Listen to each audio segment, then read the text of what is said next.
attorney, thank you so much for being here. So most of us don't really think that our first lesson in advocacy is going to be 2 o'clock in the morning at a hospital, being asked to make decisions that you didn't know you were going to have to make. And yet, that happens to us more often than we'd like. And so today is going to be about talking how to prevent some prevention, but how to handle those situations. At least better than we would without having been here today. So, thank you so much for being here. My name is Leanne Balta, and by day, I work with Betsy Bautista Flowers in the back. Say hi to Betsy. Betsy and I are with Century 21, and we help families transition in times that are through a period of overwhelm. They are overwhelmed when they're transitioning, and so we're there to help. And if you have any questions about that, we're happy to answer. But the reason why I wanted you to know that is because Betsy and I helped our moms through their journeys. And when we were going through it, we didn't know what to do, where to go, how to help, how to support our moms, how to support our families, how to support siblings. I think like most people, we were afraid of making the wrong decisions, and we had that experience along with our own sphere of influence getting older. Our friends are getting older, we're getting older, and so that's how your silver journey came about. As we serve families that are transitioning either into a smaller home or a senior living community or assisted living, they have so many questions. We have so many questions. And so what better way to get our answers than to bring together experts from our community and just pepper them with questions. And so that's why we're here today. Actually, they know where we're going. They know most of the questions we're going to pepper them with. Before we get started, I want to take a moment to introduce to you my education partners, your education partners. None of us are here to sell you anything. We're here to be a resource to you, at least to get you one step closer to where you need to be. And so I want you to meet them. They've helped me promote this program. They support me. They're in my phones. So when I need something or when my client needs them, I can call them. And they want you to know that they're there for you as well. So I'm going to put Brooklyn on the spot. I'm gonna now look at her. Have her just stand and introduce herself. Yeah. Hi, I'm Brooklyn. I'm with Home Instead. We are a non-medical home care company. So we support seniors with things like companionship, light housekeeping, personal care, or even just helping navigate next steps, especially after hospitalization or discharge. So we just want to bridge that gap between hospital and home. We help seniors age in place safely and comfortably. Happy to be a resource to you, answer any of your questions, and looking forward to connecting. Thanks, Brooklyn. Yeah. Miss Kayla. Hello everybody, my name is Kayla Holmes. I'm with Indiana Estate and Elder Law. So we work with different things like your important documents like power of attorney, your healthcare proxies, your healthcare decision makers, wills and trusts. We also do handle Medicaid for seniors, guardianships, and things of the like. So I've got some information here, there's some brochures and our cards. We also do offer free 90-minute consultations. So that would be the first meeting just to kind of come and ask some questions. And you'll be sitting with an attorney to, get to know your family situation and see what plan might be best for you. So, thank you. So this is the start of our second year doing a seminar series. We have done a year's worth of senior seminar series, and one of the things that I have learned, like without a shadow of a doubt, we've got to have our paperwork in order. And so the 90 minutes that you get when you go to Indiana State and Elder Law, that truly, they will help you think of things you didn't know you needed to think about. So I would just encourage you to visit your estate and elder law attorney just to to get some of those answers. Ms. Jana. Hi, I'm Jana with Harmony Senior Relocation Services. We help your parents when they're needing to downsize and move to either a smaller home or maybe a retirement community. So we help with, I call it the 4 Ps, planning, purging, packing, and placing. I didn't really think I was gonna be doing like a little commercial for any of them, but they're just so important to me. So again, Betsy and I are often at the home with that first set of questions. We don't know what to do, we don't know where we're going, we don't know if we should go. Do we age in place? Do we sell our house? What do we do?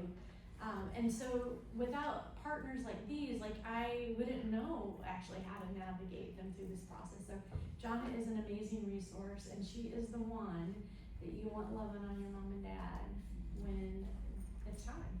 So thank you for being there. And we have Sydney. Hi, my name is Sydney Kaufman. I'm here on behalf of Assisted Living Locators. We are a free senior living referral service. So we're here to help find either 55 and older, independent living, assisted living, memory care. Dave, the guy up there, he goes with you on the tours, and he's very hands-on with the whole process. And so you will definitely get to know him a lot better if you choose to work with us. So again, We're also, think of us like a realtor for senior living. Yeah, she's heard me say that. I truly think about, I guess I'm meeting so many of you for the first time tonight, and when I didn't know who to go to or where to go or who to talk to, I didn't even know what each one of these professionals did. And so to be able to sit in front of you now and go, this person does this person does that, they do this, I'll help you with that, is just an honor. And so Sydney and Dave, they are like the realtors of the senior living world. There are so many different communities. A lot of them are full, a lot of them are, some are better than others. Although life's and you have staff in and out and things change, so what was great today might not be great tomorrow and vice versa. But what I want you to know about Dave is he knows the ins and outs of a lot of those communities. And so he will literally sit down with your family and talk to you and find out your story and what you want, what you look for, what your financial resources are, what your family resources are in terms of time, talents, and energy, and then help you find a community that truly partners with your lifestyle. So just huge time saver. So why they do what they do. Betsy? Me? Trying to get it happen. Yes, she skipped me the last time. I for about 11 months. It hurts my heart. No, we are from the Leanne and Betsy team with Century 21 Sheets. And what we do is that we educate ourselves to the maximum. So when you come to us with your questions of, I need to plan what to do with my life now on, do I stay, do I move, do I sell, can I sell, should I sell, then this is who you talk to. And we have all of these resources that we're gonna connect you, put together, and our specialty is to downsize in a way that the stress is the minimum. We coordinate everything for you, whatever needs you have, however your needs and how much your needs are. We're gonna plan accordingly, even if it's for this year, 3 years, 10 years from now. We wanna be your people that you call, and we'd like to be there for you. All right, Ms. Tasha. Hi, I'm Latasha Wolf. I'm the marketing director with Ascension Living, St. Vincent Pace. And our executive director is Susan Gresham, and I have brought our lovely director of social services, Amy DeCarlo Freepan here. PACE is an all-inclusive program for the elderly. Our whole objective is to provide wraparound care services, comprehensive services to help someone to age in place in their home. So how we go about doing that is we are the provider and the insurance network all in one, and we have a special innovative model, which is an interdisciplinary team who care plans with the individual or the individual and family to help them to stay safely in their home. And we're located on the west side of Indianapolis. Our service area is pretty broad, and you are welcome to give us a call if your family member, neighbor, friend needs wraparound care services. Thanks for having me. Latasha is an amazing resource, and I've watched her kind of just share that insurance part of it. We can be your insurance company, and people are like, it's hard to grasp because we're so ingrained a certain way of doing things. We come up in our careers, and we're used to tapping into our healthcare insurance at work, and then so it's complicated. So I just would encourage you, if you, again, we're all here about preparing in advance, finding out resources in advance. So make sure you get her number and talk to her about that. Then we have Miss Lisa and Sarah. Hi, my name is Lisa Kellum, and I'm with Storin Financial Wellness, and this is Sarah. She's our marketing specialist, and we're grateful to be here.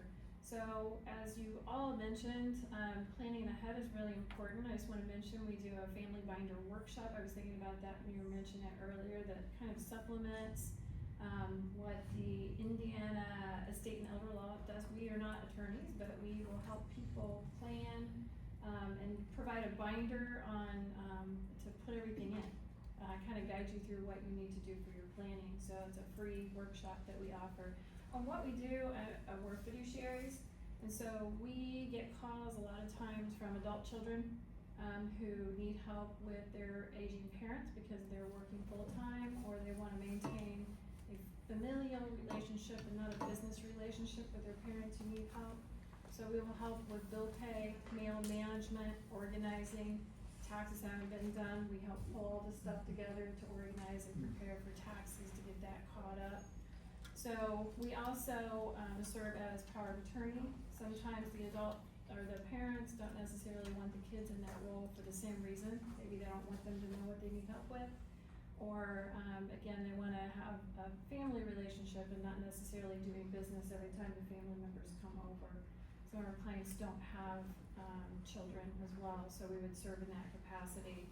We serve as trustee and personal representative as well for people who need that service. So if somebody has lost someone, or if they have gotten divorced and they weren't the person that was managing the finances and they don't know what to do, that's another service we provide to come in and help them get things organized, figure out how to pay the bills, set up electronic bill pay, and help them get organized so they feel confident. So we partner with our clients to help them feel confident, even if I'm sitting at the table with a senior to help them pay bills and open mail. We're a partner with them to help them continue to be independent as long as they possibly can. So that's what we do. Perfect. And it is about maintaining, we talk about this a lot in our senior living series, is we want to maintain independence, but it doesn't look like doing it everything ourselves. And so this is when our partners come in, we supplement what we need to do so that we can continue to maintain independence, but it just may look a little differently.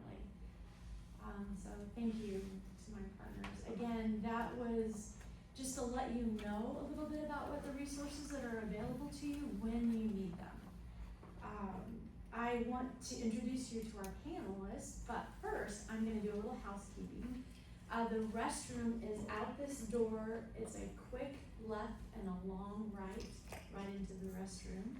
And on your chairs, you will have a little notebook and a pen to take notes, because when I get done peppering them with my questions, you get to ask your questions. And so there's a notebook for you to jot down anything that you need to do there. There is our flyers for our two May series. We have our senior living series you can invite your parents to, or come with them, where we talk about sort of that top 12 issues that are going on for this year that we tried to address and make a panel out of and bring experts in. And then your next series, we're going to talk about paperwork and how to protect everyone during that legal crisis, and or the legal planning before crisis. And we have Jenny with Indiana State and Under Law that's gonna come and talk to us about some of those strategies that she uses there. So she's an amazing attorney, she is funny, and so I would encourage you to come back for that and invite a friend with you. So those are our next two next month. You also have a survey. Today is meant to be a conversation where you can listen, people will ask, the best thing about learning in a group is people will ask questions that you didn't even know to ask. And that's one of the reasons why I love being here. So often, my questions are kind of blah, but then it always ignites questions from you guys that are just really fascinating, and so it is a great process. But we want to know what you think of it. We want to know what's on your mind, what are some of your concerns, so that we can get those addressed.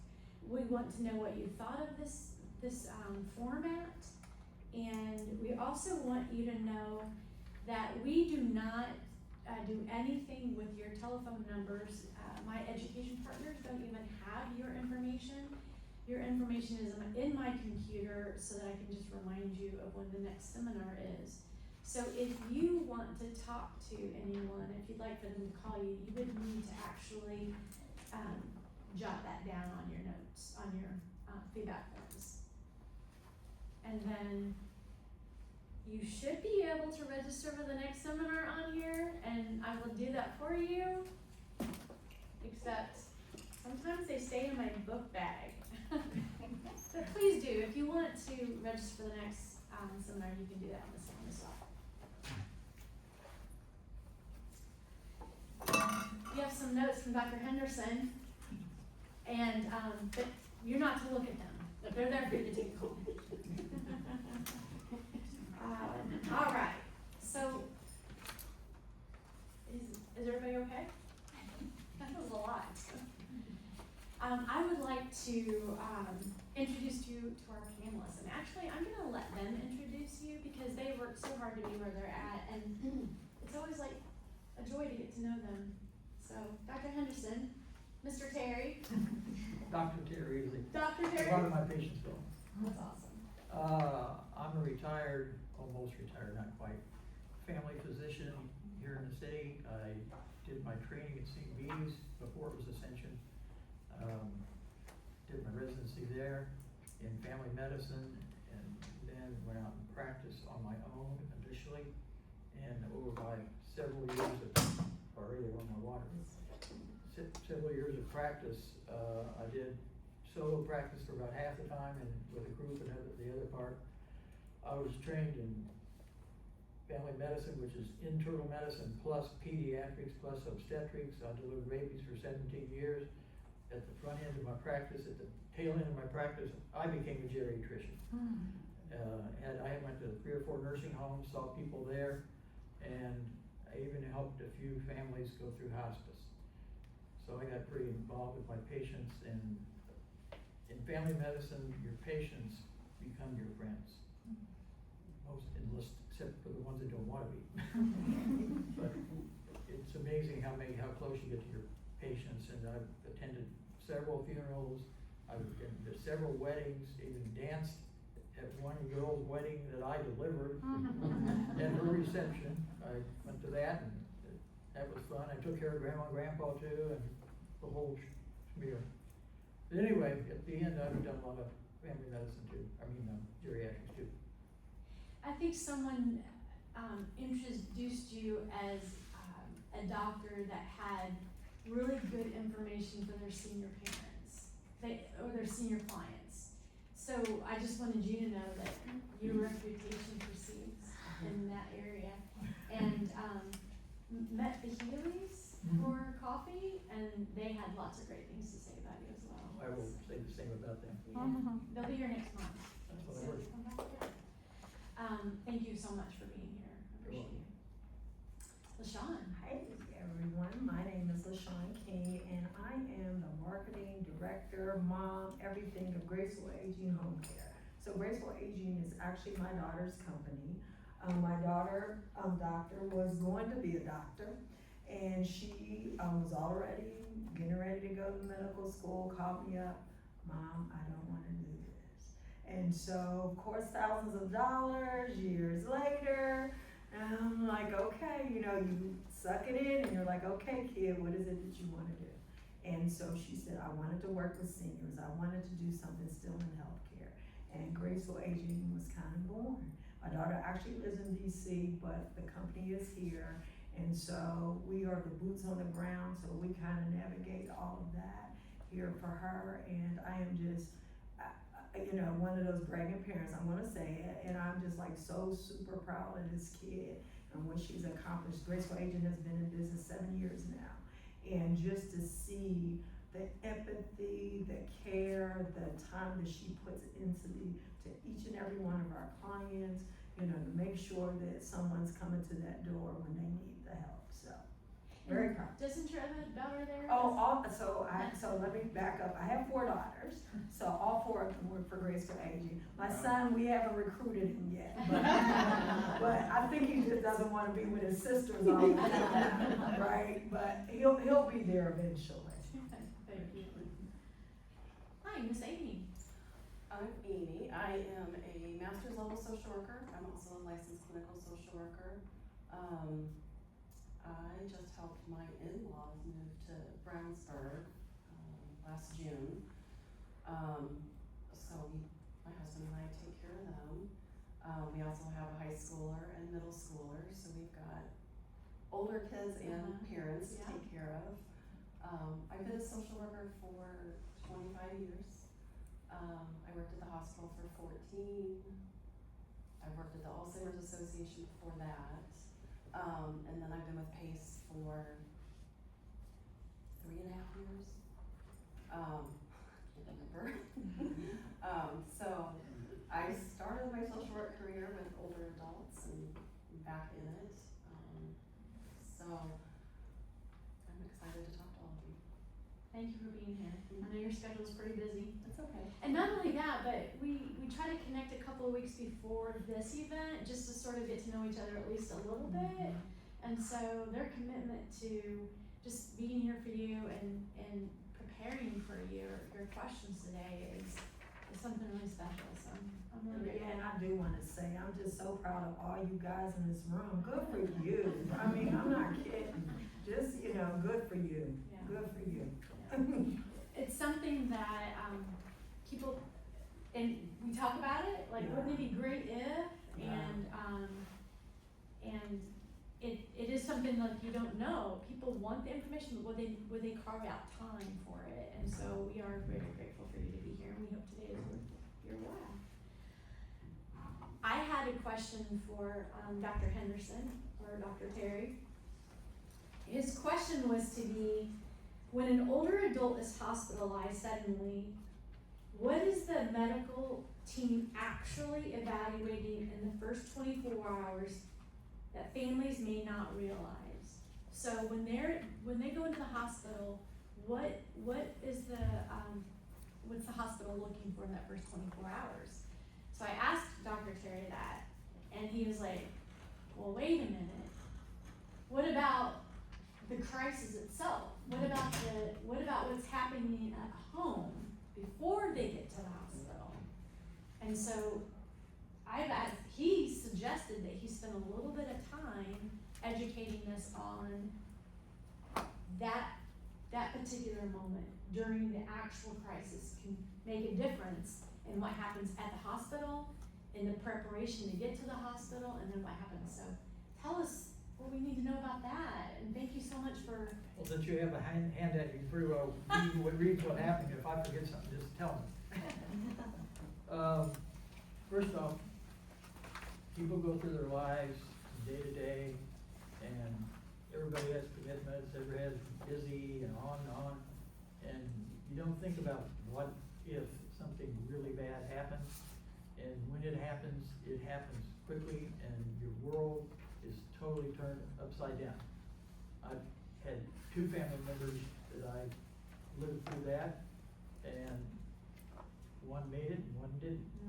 But you've got to, first off, recognize that there's a problem, because you don't want to think there really is a problem, so you want to deny it, but don't do that. don't brush it under the rug, because time is of the essence. Time is important, like time is money, and this time is more than money, because what it mounts up to quality of life. If you mess her up and don't do some things that you need to, you're not prepared, don't have a plan, and this gets dragged out over hours and hours, your loved one is the one that suffers. I was gonna start out with mentioning the major reasons that older people go to the hospital, emergency room. Okay? Yep. Some of these, you know, you can walk in, your family can take you in, but some of them, it's imperative that you go by ambulance, and I'll get to that. Trauma, old people fall a lot, they're in car wrecks, get hurt that way, maybe they need the ambulance to bring them in, or maybe they can have the family. Infections, in most people, you know if you have a urinary tract infection, or you know you could have pneumonia, but old people may not, because they may not have the symptoms, they may not have the cough, they may not have the burning when they pee, that kind of thing. So sometimes the first sign of people having pneumonia or urinary tract infection in the elderly is that they don't think right, they're messed up. And if you don't have a reason, you need to get that checked out. It's leading on to the change of mental status, there's what's called delirium and dementia. Dementia is something that happens over time. I mean, there's some dementias that go quicker than others, but delirium happens, boom, all of a sudden your family went from being a nice, normal, friendly person, able to carry on a conversation, know what's going on in life, and instead, all of a sudden, they're in left field, don't know why. And you think, good God, what happened? And something is wrong. So that's one of those things you wanna recognize, not blow it off, and get them to the hospital. We'll get into that more. Abnormal bleeding, you can bleed internally in your abdomen, you can bleed from blood vessels where I dissect the aorta or rupture an aneurysm in your head, and where you don't see blood, but it's there. Something's wrong, you're gonna know that the patient's gonna be sick.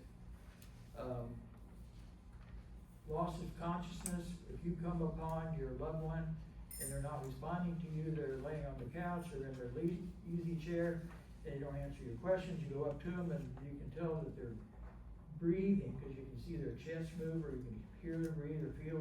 Then you want to feel for a pulse to see if they have a pulse in their carotid or down in their groin. And if you can't find a pulse, or if they're not breathing, then you've got to get into more aggressive things, and I'll get to that. Emphysema, COPD, asthma, those are two biggies. A lot of those people don't need an ambulance to come in, although I had one family that I took care of for some time, and this lady was an advanced asthmatic, and for whatever reason, one winter day, they decided to paint 2 or 3 rooms in the house. So they couldn't open the windows, didn't have any ventilation. They're tired, they go to bed, she's awake pretty soon and she's having trouble breathing. He's sound asleep, she didn't wanna wake him up. So finally, she's really gasping for air. She says, Ted, I got a problem, I can't breathe.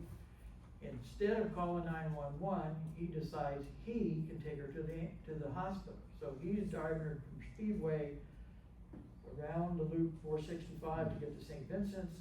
Somewhere as they made the big bend, she quit breathing, and here he's trying to drive the car.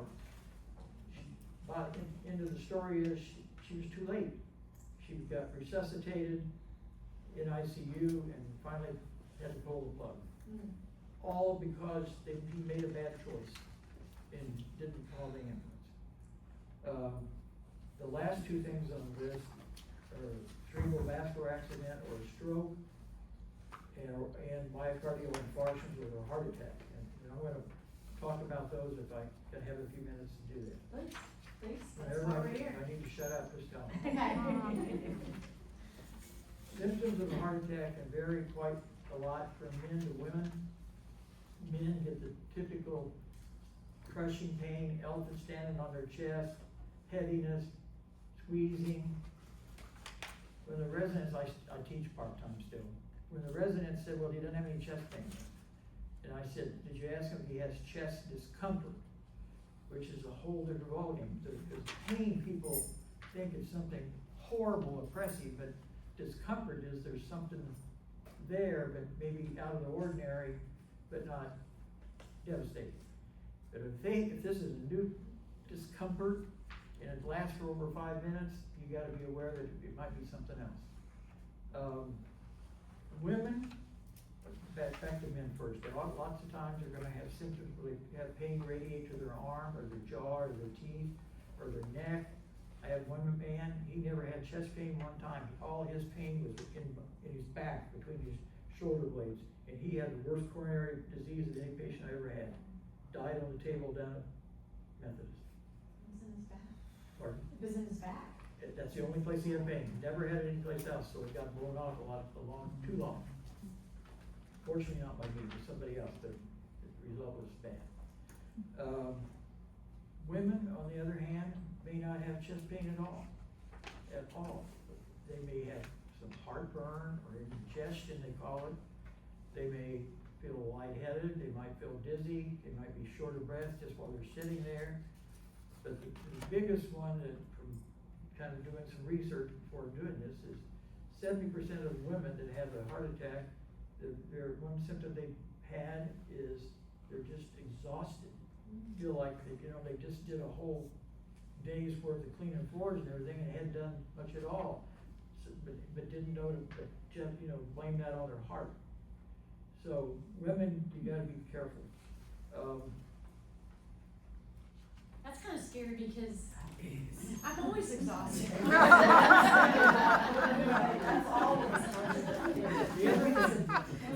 Ambulance for 12, no. The other part of that is, if a woman comes into the hospital and she doesn't feel good, and they don't do an EKG, or they don't do blood for the cardiac markers, you tell them, I got chest pain, I need this checked out, because they may blow it off, otherwise, in and out, get them in, get them out, get them in, get them out, and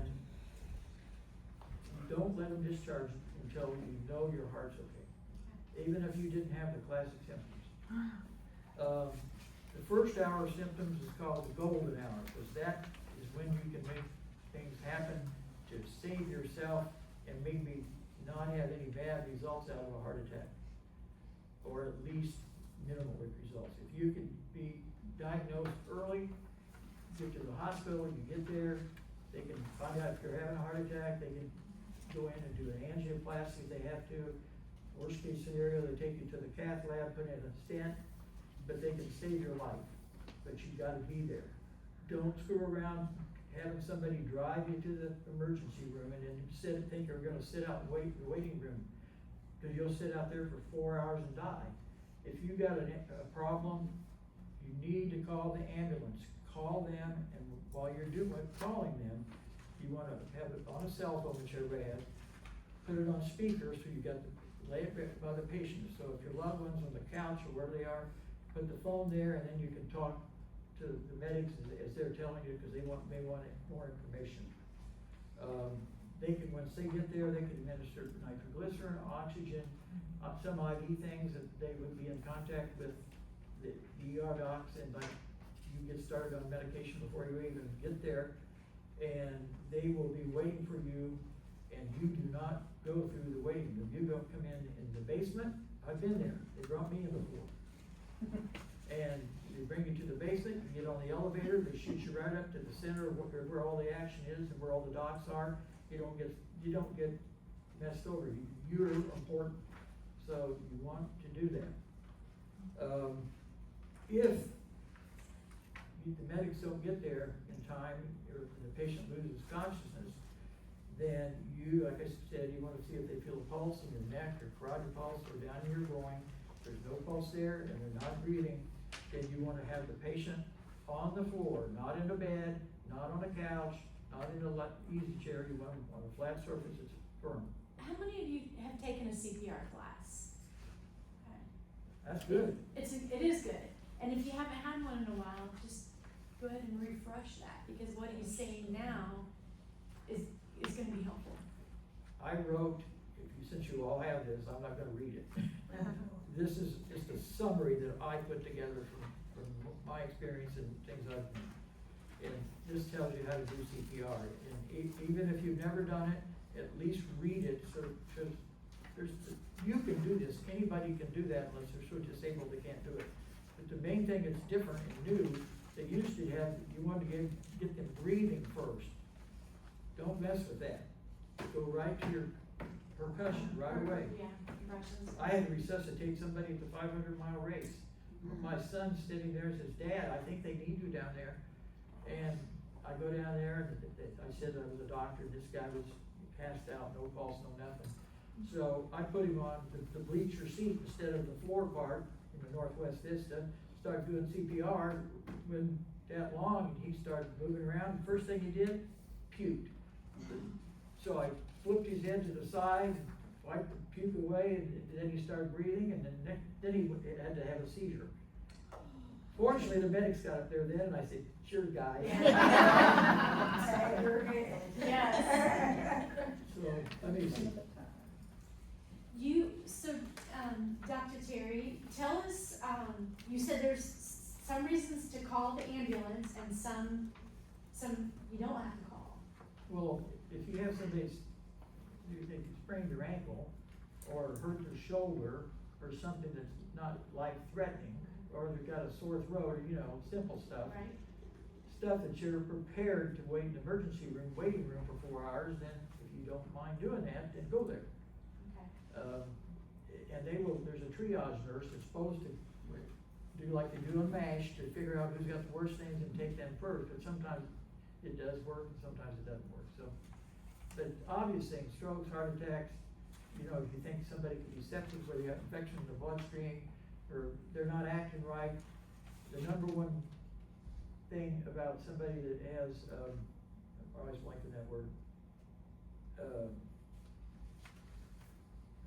this is an older moment. I never have those, do you? So If they have delirium, the number one thing is don't ever leave a delirium patient alone, because you never know what they're gonna do. Okay, now I'm gonna talk about stroke if I can. Yes. There's two kinds of stroke. Ischemic stroke, where you don't get enough blood and oxygen, or hemorrhagic stroke, where you bleed. The ischemic stroke, it makes up 87% of all strokes for the most part. So if something happens where a blood vessel to the part of the brain got clotted off, either from a blood thrombus or a piece of plaque that's likely came through the carotid system and blocked off a certain artery supply to some segment of the brain. Depending on which segment is blocked, depends on what kind of symptoms or findings you're gonna find in the patient. Whether they have a facial droop, whether they have weakness or numbness in one extremity, whether they can't speak, whether their vision's messed up, that type of thing. The plaque, that's why we all take statins now, probably over statins, but that can help a lot of times to keep people from having something bad. So the other things that it's likely a frequent cause of stroke is AFib, atrial fibrillation. Lots of people have that now. It's well discussed on TV and every place else now, so a lot of people know to get it checked out, which your heartbeat's irregular, so there's no pattern to it at all because it just kind of quivers like this. It's more prone to make blood clots happen. That's why most people that are on that have AFib have to be on anticoagulants as preventatives. Hemorrhagic strokes is a different ballgame. It's where a blood vessel ruptures, it bleeds, it ruptures for some reason. But how do you know if that's happening? You don't for sure, but if somebody comes, your family has just all of a sudden they grip their head, that, God, that's the worst headache, worst pain in my head I've ever had in my life. That is a subarachnoid hemorrhage until proven otherwise. So and likely if they have that, they're gonna pass out, they're gonna vomit, they're gonna do something else, and all of a sudden they're really sick, and shit happens fast. So you don't screw around with it. That is a dire emergency, cause that one more than any of these depends on time, and even then you may not make it. as I said, hypertension is the most common cause of that. For strokes, there's a saying, be fast, B-E-F-A-S-T. Their balance might be a problem, their vision might be a problem. They could have a facial droop, usually it's in the lower face, because your lower face is taken care of by your brain. Your upper face and some of the lower face is controlled by the facial nerve that comes in here in front of your ear. If you've heard of Bell's palsy, when Bell's palsy, it affects this nerve, which affects both the upper and lower part of your face. So you can't shut your eyes tight, or you can't squeeze them shut, or you lose the wrinkles in your forehead, you can't smile. So you got both, and no other symptoms that don't freak out. That's probably Bell's palsy, not a stroke. But if there's a question, don't you decide. Let somebody else just do that at the hospital. Okay. And if you're embarrassed that you don't have a stroke, be damn glad you didn't. Okay. Where are we here? Is that helpful? Are you good? Okay, what to look for? Speech is a big thing.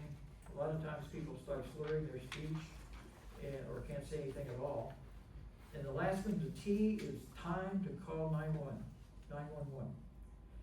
Sometimes there's some silent or subtle signs of a stroke that maybe not fall into this obvious category. They might have a sudden mood change, they might have memory issues, they can't remember what they just did or what they just ate or something like that. Or it can get really, you think they're crazy, but they're not. They really can't think, and all of a sudden it's because of that. Tingling in the face and arms and legs and all that. The most important thing to do for the family on this one is, number one, look at what time they complain of their symptoms. So if it happened at 5:15, or just put that in the back of your brain, because they're gonna need to know when that first happened. And right in conjunction with that, that's when you wanna call 911. And they're gonna wanna know how long the symptoms been going on. And it's very important to get this patient to the hospital, because if you get them to the emergency room within 3-4 hours, 4.5 hours is the max, but you wanna get them there in the first hour or two if you can, that's the best. Because then they can admit, what they do, they have to do a CT scan, without, and then with contrast. So they do a CT scan, you all know what that is. They do a CT scan and there's no evidence of a hemorrhage, that's good. Then they'll go ahead and use contrast to see where the stroke part is, because it'll light up then. But on the other hand, if they have a hemorrhage, then you have to be careful, because you treat it differently. If you're having a heart attack, which I should have talked about since I got off my list here. If you think you're having a heart attack, chew, and at 1 adult aspirin or 4 baby aspirin, chew them up and drink some water, just a little water to get it down. If you're having a stroke, don't do that, because if you could be having a hemorrhagic stroke and you take something that might thin your blood, you're gonna make it worse. So, don't do that. On the stroke in the emergency room, they'll be waiting for your loved one, have a neurologist there, have radiology prep to do these scans and everything. And once they see that there's no bleed, then they'll give a clot buster intravenously, which can totally have the clot dissolve, or at least break it up partly, so they can get some blood flow to that area of the brain, so you won't have near the destruction that you would otherwise. So really what I guess what I'm hearing is if their behavior is alarming or irregular, to pay attention, and that very well could be That could be a the only, urinary that could tract. be the only symptom. Yeah. And if you blow that off, then you're gonna waste a lot of time. Call doctor, don't be afraid to call 911. No, Okay. it's much better to call them, and you don't need them as badly than not call them, because it's the difference between life and death. And you don't wanna live with that the rest of your life, because the man that his wife died from the asthma, he never did get over that. And rightfully so, but, he just was tired and made a bad choice. And she probably said, oh no, just take me, Ted, I don't want the ambulance. Sometimes they're worried about, because it's the cost of it. And I've been taken to the emergency room 4 times overall in my life. I won't go into that. But guess what? I never got one bill. let's go ahead and move on and talk about, let's talk about, I wanna tell you about one thing that Okay. they're gonna need, that they are gonna want, then I'll shut up. okay. The information that's gonna be needed by the medics and the hospital personnel, I think that's what you're probably Yeah, getting at. that's perfect.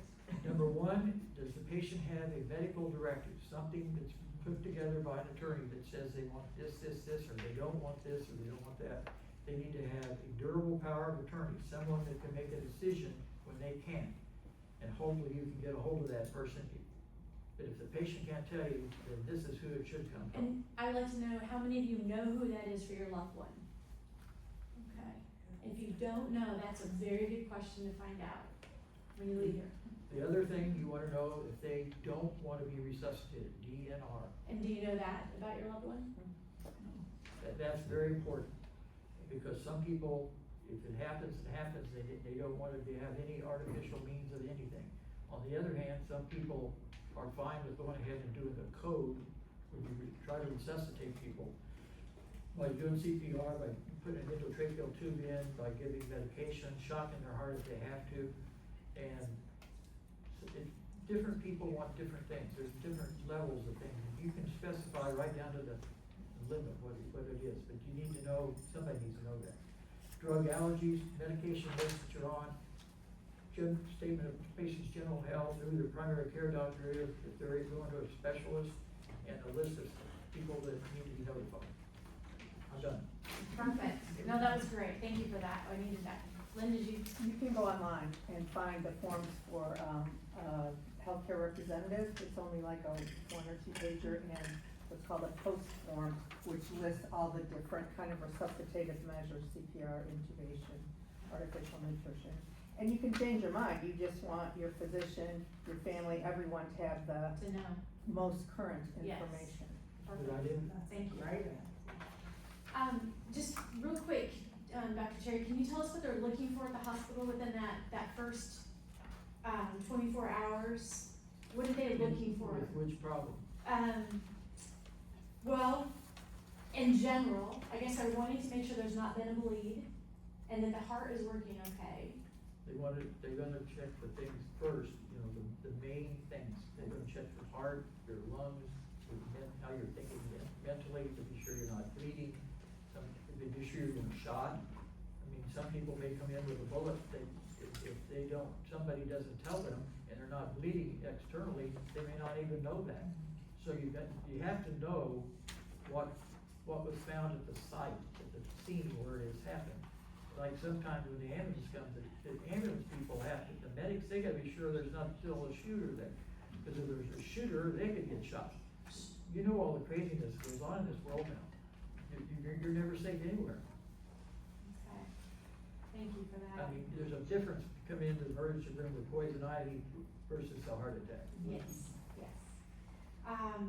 Okay, I want to switch a little bit and talk to Amy about, we've talked about some of the reasons for getting to the hospital. We've talked about some of the things that they're looking for. And I think we all have seen at one time or another that hospitals are discharging quickly. And so can you talk to us a little bit about, when it might be safe to discharge? Or what does that actually mean? Stabilize, I'm like my ER. I think the biggest panic that family have is when they hear the word discharge. But you need to know that the minute somebody's admitted, the discharge plan is already in action. And there's a reason for that, but I think medically stable, let's start there. So medically stable means that somebody's condition has improved and they no longer need that 24-hour care in the hospital. And that they can continue their recovery either at home or in a lower level of care. What it doesn't mean, so when you hear medically stable, what it doesn't mean is that the person is fully healed or that they no longer have symptoms. When somebody discharged from the hospital, they're not gonna be 100%. They're gonna either need to go home with services or they're gonna need to go to a rehab facility. And Amy, is that what you kind of help people with, is figure out what kind of resources they're gonna need at home? So PACE is a little bit different, Okay. I can touch on that in a minute, but when somebody goes into the hospital and they hear the word discharge and they hear the physician say, you know, your mom or your dad needs some physical therapy, we feel like they can have therapy at home. That would mean they're going home with services, so they're gonna usually set up a home care plan for them. They're gonna make a referral to a home care agency, they're gonna make sure that they have a skilled need. So physical and occupational therapy are skilled needs if they're together. Needing like nursing care, nursing check, depending on the diagnosis. When you go home with home care, it's short term, it is not a long-term coverage.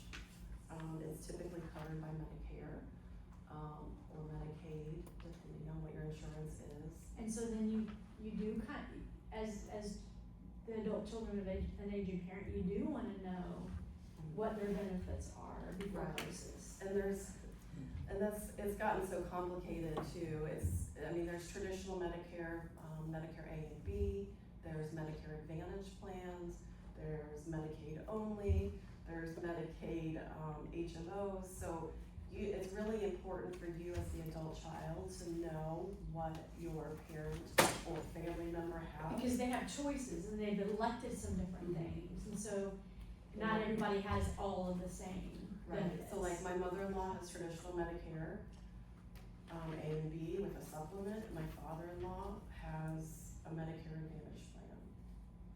So when you discharge to a facility, it's important to know what the insurance is, because it's going to be different if they have a Medicare Advantage plan. And who can help us with that? Like, I wouldn't know what my parents' medical plans were, like, who could help me with that? Well, the first place to start is to go look at their insurance card.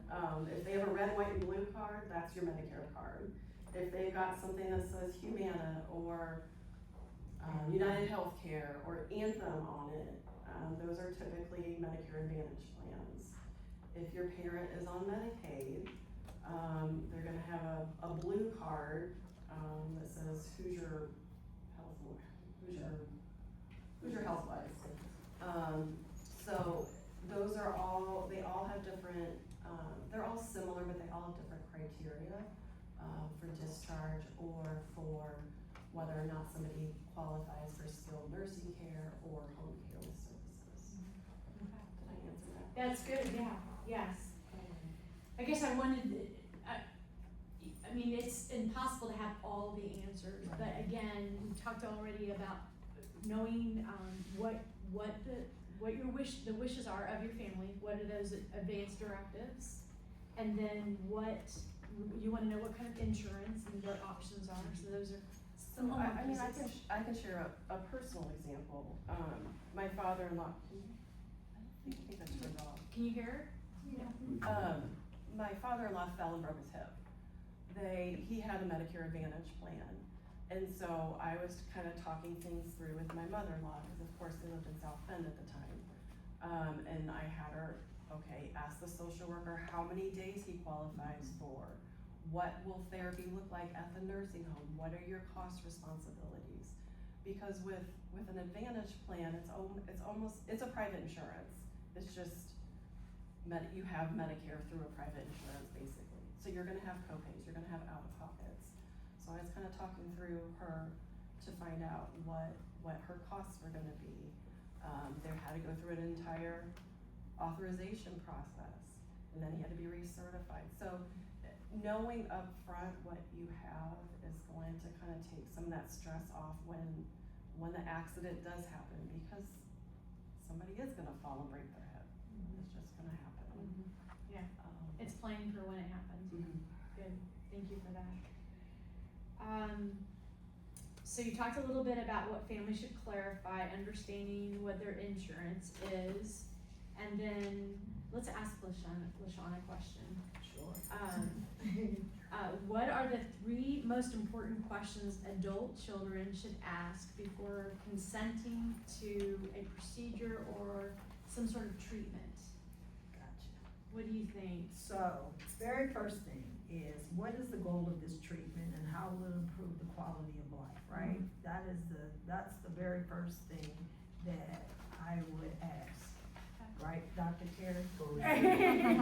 Yeah, that's the first thing. That reminds me of the book Being Mortal. Have any of you seen that or read it? It's a very good book. It asks a lot of that, like, Yeah, what, what's, I'll let you read it. It's Yeah. a great book. Yeah. So asking them is the goal what's the goal of this? Yeah, what's the goal? What's What's it gonna help? What's it gonna help, Okay.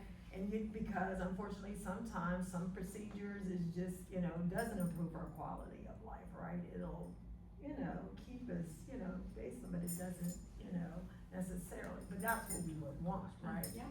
So the second thing would, what are the risks, side effects, likely outcomes, including doing nothing? That's another thing. Because sometimes like medicines are gonna give you another issue. Yeah. And it would be nice to know, like, I would rather this issue I'm living with than the issue that I don't want. My husband and I, we have like this little joke, how you watch the commercials and they'll say, oh, for a hangnail. And then they'll say it'll cause deafness, blindness, heart attack. And you're like, you know what, forget it. I'll just keep my original thing. So that's a real world thing. You have to know those things. And guys, I'm gonna tell you this before I forget, because this is my number one thing. Prepare. You cannot ever be too prepared, because here's the thing, as long as we're living, we're gonna age. So you've got to get these things into place. And like with the Medicare Advantage plan, I used to sell Medicare Advantage plan every year, sit with your parents when the open enrollment comes around. Go, sit at that table, get that agent over there, go through the plans, make sure it fits their lifestyle, make sure, if your parents go to Florida half the year and stay in Indy half the year, make sure that they can be able to navigate all that. All those things have to be done, because Medicare is the most complex. I don't know who ever thought of that whole system. And then you want 80-year-olds to navigate it. Come on. And really, and you have people that have to get tested every year to even sell it. So, that's crazy to me. But that was my little commercial about know their insurance.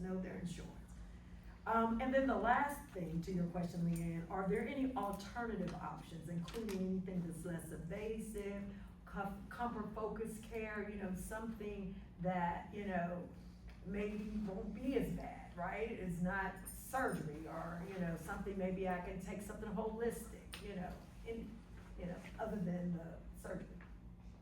Okay. Thank you. Sure. Doctor approved.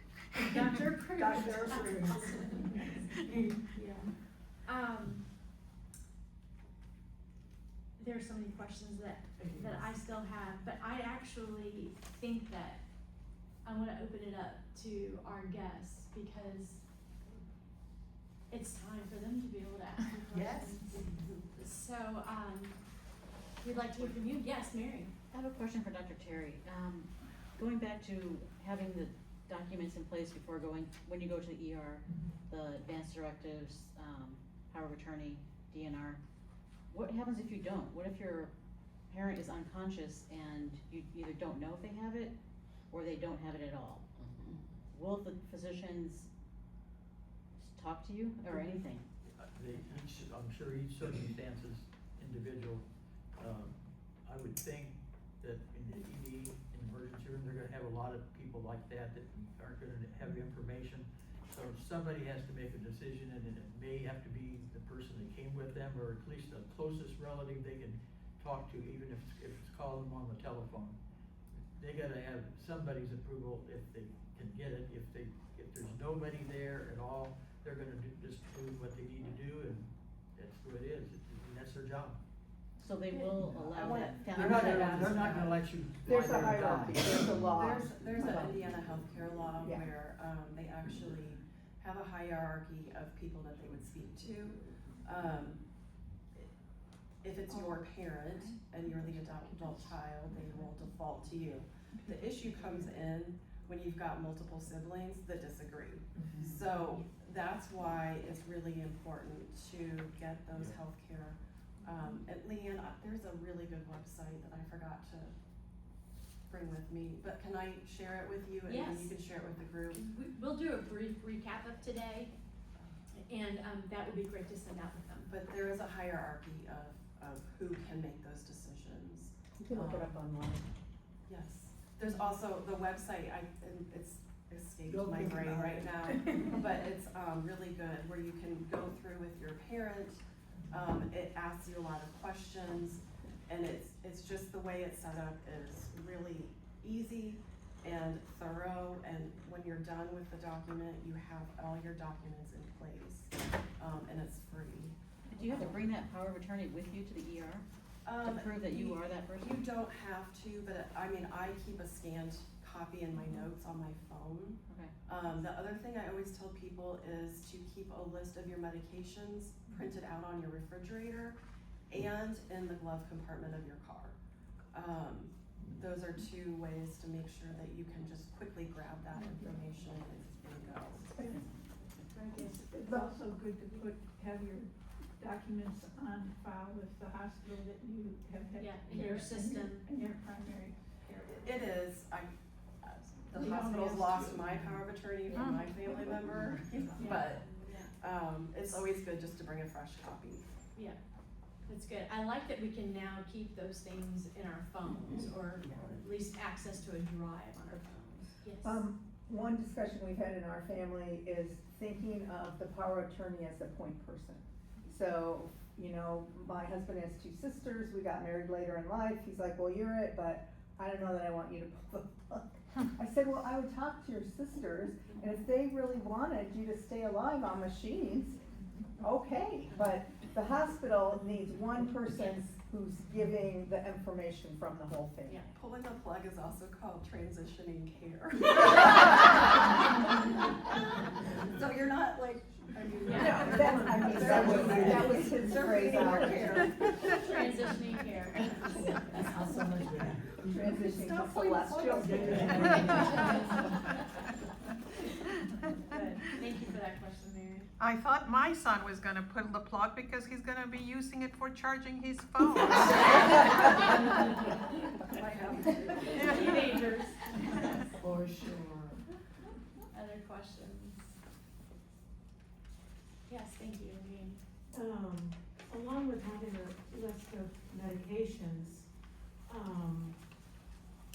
it's important to also have a list of what medications you can't take. With Any my- allergies? No, allergies. Yep. With my 92-year-old mother, she recently broke her leg, and she had in her wallet a list of all of the medications that she can't take. She's very allergic to anything with morphine or painkillers and gabapentin, and there are like 40 on this list of things to make sure don't give her. If you have any severe allergies, to have that list as well. That's a great point, yeah. And to address that, another thing, there's intolerances to medications. You may not be allergic to it, but that medicine may make you nauseated, it may give you diarrhea or whatever. So it'd be a good thing, like this, what you said, to have a list of medicines that are not necessarily, they're gonna die if they take it, but it can sure make them uncomfortable. Yes. When I asked you to come today, you know, Amy, what was the one thing you really wanted to make sure this group walked away with knowing? Like, what's your soapbox? Like, I want everybody to do this. I've had a lot of like personal experiences, but I think the best thing that anyone can do not be afraid to ask questions. Do not be afraid to question the physician. Dr. Terry. And say, not be explain it afraid to to me say- like a 5th grader, like explain it to me in a way that I can understand, cause I'm not medically literate, but I wanna understand. I've told the doctor before that I didn't agree with what was happening, and I had actually read several journal articles, and I pulled them out, and I was like, I don't agree with this plan of care. Good for you. Oh. You gotta speak up, you gotta, So- that's the word. Yeah. Everybody needs an advocate, and if you don't have one, you gotta be your own, but when you're unconscious, you're in trouble. Yeah. But everybody that goes to the hospital for anything needs an advocate. And I think that's the big thing, is asking that question. Like, you may not know what questions, but just keep asking questions. There's no wrong question. I will say, like, keep coming, cause it's so much, it's so much, and I just learn so much every single time that we're together. And yes, and we're kind of, you just never stop learning, so just know today is like your first step, maybe not your very first step, but we want to encourage you to walk out starting your advocacy journey. And siblings, family, so I'll talk about my soapbox, but I wanted to ask you guys, I'll end with my soapbox. And I printed out this family calm plan. So if you guys, I think everyone has one. And it's basically tries to narrow it down, because what is it saying? You eat a little bit at a time and not try to eat the whole thing, right? You eat an elephant a bite Yes, at a time. one bite at a time. So I kind of just tried to outline some things here that will kind of get you in that right path, right? And you want to make decisions when things are calm and not chaotic and you're not in crisis. I will keep saying that, and I'll keep saying that until I can't say it anymore. No one makes a sound decision in crisis. You can't. As you're stressed, all the endorphins, you got all that stuff, you can't. So stop thinking that you can. Because we'll deal with it, when that happens. Personal experience for me, one day, I was getting ready for a New Year's Eve party, slipped in the shower, broke my nose. My husband comes back from getting gas to put in the car. He comes back in the house, and of course, the swelling, my eyes are black, and he's like, what in the world, how do you do? I mean, and it just took that, something simple, a shower. And it literally changed. For 6 months, I couldn't smell. It was that was like the worst year of my, and then, going through surgery and all of that. So guys, you just never know, right? You never ever know. So just try to be prepared, just try. That's my soapbox. I just want you don't have to make those tough decisions when you're in crisis. You just don't want to do it. Unless you're like one of my patients that doesn't live too far from here. He was a very wealthy doctor, so he can just write me a check and just say, here, LaShawn, just come as many hours as you wanna come, right? But most of us don't live like that, so we've got to be prepared. All doctors don't live like And exactly. And Dr. Terry, you probably can attest to that, so be prepared. You don't wanna tell anybody you're a doctor if you don't have to. Price goes up. Oh, that's interesting. What did you want us But to? true. I can see that. I never put it on anything I don't have to. Yes, I can see how wise that would be. What did you want us to leave here changing, or what did you want us to know? I wanna ask a question first. How many here are getting calls from Medicare every day? Text. I'm not even old enough yet, and I get those calls every day. Me neither. That's not nearly what I thought it'd be. I get 8 or 10 a day. So do I. But that's because I sold it, and I think Well, they think you're that on the list. I'm on the list. I also have a question. Is Medicare Advantage? From what I know about it, it's not as good as traditional Medicare. If you can afford traditional Medicare and a supplement, that's always gonna be the best coverage. That's what I hear That's what I too. thought, but they try to Sell the jam it up Medicare your. Advantage. So Yeah. my father-in-law also has Alzheimer's disease, and he decided back in February to call one of those numbers. And He's on the he list. switched his insurance without my mother-in-law knowing until she got a letter in the mail. She was able to fix it, but that's another thing. If you have a family member with memory impairment, or they're not making safe decisions, take a peek at their phone. You can do different things. You can block numbers. You can set it so If it's only not in their contacts, they can't you accept can the set call. it so they only can receive calls from people in their Yeah. contacts. done that. I'm not sure how he did it, but the other day he did something to his phone and Apple can't even fix it. So my husband's like, yes.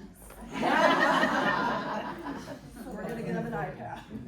Was that did you get the answer that you wanted? But yes, traditional Yes, Medicare. yes, but I have friends and family that think Advantage is such the way to go because the nurse comes out and makes calls and checks their health once or twice a year.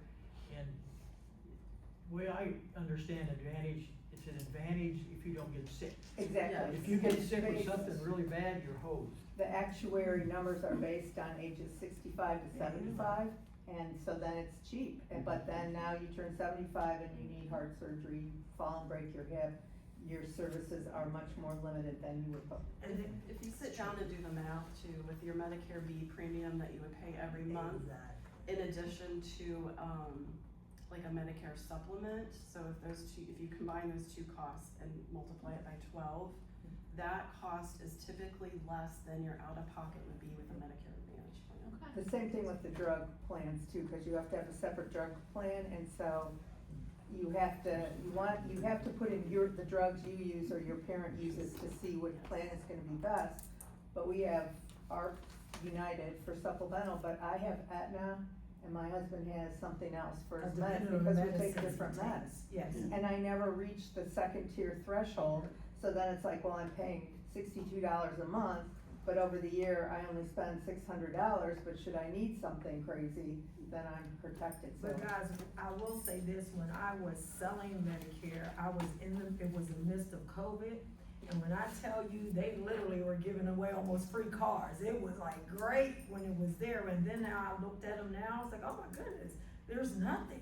It's like so, and you're absolutely right, I would never recommend anybody to do the Advantage now. COVID, it was great, but now, Yes, Nancy. I've had an Advantage plan for more than 10 years, Mhm. and in that time I had, cardiac bypass surgery, I had lung cancer treatment, and both of those two things alone were well over $500,000. And I only paid $7,000 each time. And my last situation was a hip joint replacement, like last year, I called up my insurance guy, and my Advantage plan is through United Healthcare. And he said, your hip joint replacement will cost you $365. To the penny, that's exactly what it cost me. Wow. Yeah, so know what you're doing, yeah. I'm happy. 10 years ago, I 10 would years have ago, a they were worse good. time that's what I'm saying, they were 10 years good. ago, they were good. But as time's gone on, if you went and tried to switch a plan right now, you wouldn't have as good coverage. Well, I can't afford Medicare plus a supplement, Well, that's why I'm saying, sometimes if you can, that's the but best coverage. I've been very lucky. Yeah, you have. Yeah. Mary? Is it true that if you start with an Advantage plan, you cannot switch to Medicare? No, So you No, you can can switch go back and forth? yes. Okay. An open enrollment. So every open enrollment, you could, if you were in Yes. one plan, switch to the other? Yes. Okay.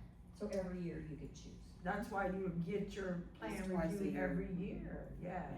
You So do. it's open enrollment is October to the end of December, and then you have from January to the end of March Mhm. to make a change to your, Medicare plan.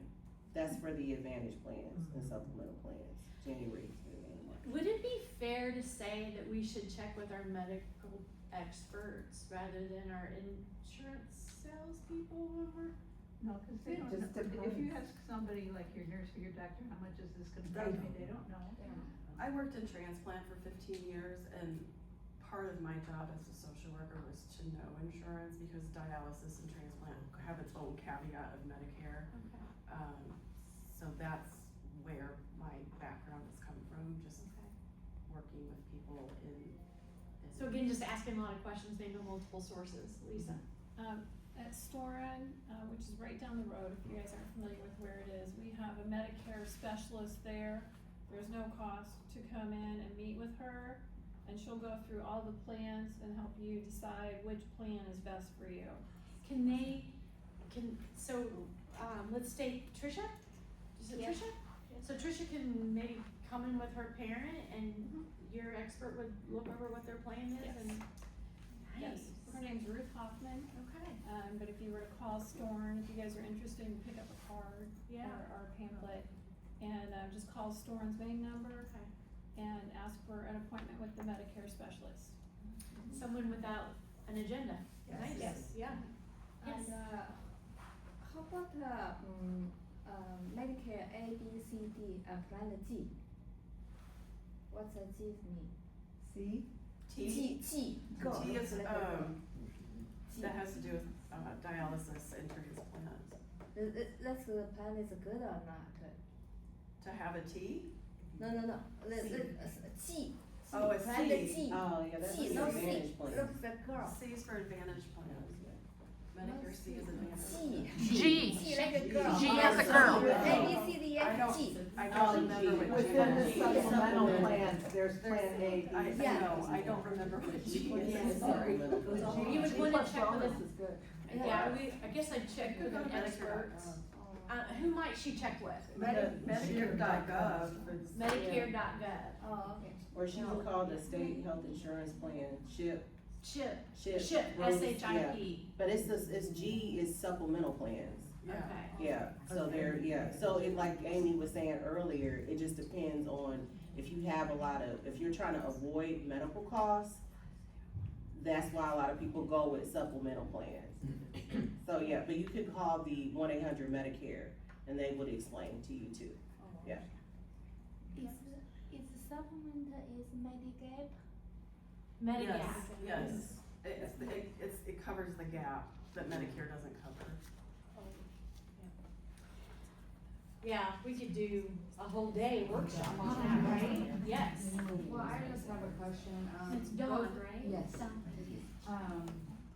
Both of my parents have had cancer. My dad has cancer right now, and he's been through his chemo and everything, and I want to approach them about some of these topics that we've been talking about, but I don't want to make them feel like, I think you're gonna die. Like, Can I get on my soapbox now? Yes. There is a book by David Solly called, How to Say It to Seniors. How to Say It to Seniors. It's an older book. I think it might even be like 15 years old. But we're not gonna change our parents, but we can change how we talk to our parents. And my soapbox is very much like LaShawn's. It is creating a plan with your parents. It's a gift and we work a lot with our seniors and we talk about what a gift it is to develop your plan and then to share it with your whole family.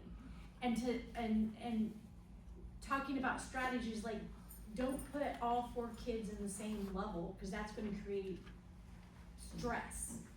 So have a plan, who's in charge of what, you can say why, and nothing derogatory, but like my son, he's a financial guy, so it makes sense for him to be power of attorney over finances. I've got a daughter who's very loving and, she said she would be my power of attorney over my health decisions if I would tell her exactly what to do and would communicate that in advance to all the rest.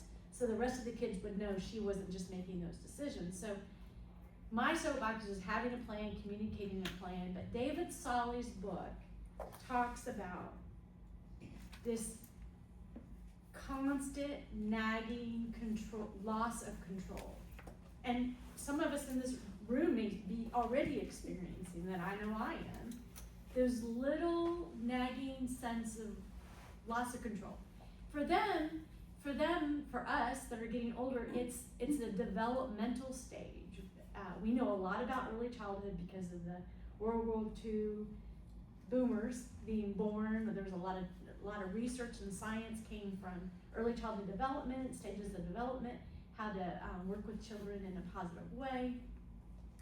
We're gonna learn more about seniors because of what we're going through now.